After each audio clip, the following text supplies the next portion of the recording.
तर नमस्कार मंडळी, सकाळी सकाळी उठून आलो तो आपल्या जनावरांकडे. ते म्हणत होते मालक काहीतरी नाश्त्याची सोय बघा. चाललो त्यांच्या नाश्त्याची फिल्डिंग लावायला.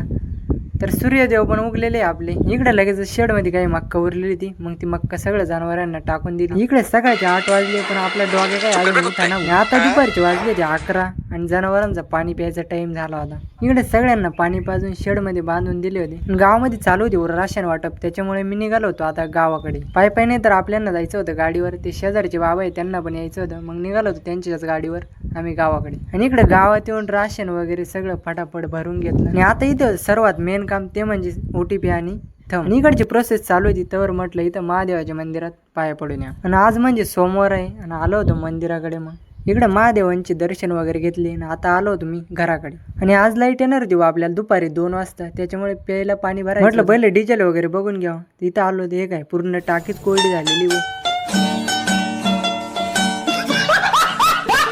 पहिले तर डिझेल टाकून घेतला. डिझेल कमी पे रे भो, एक तर डिझेल भेटू नाही राहिलं.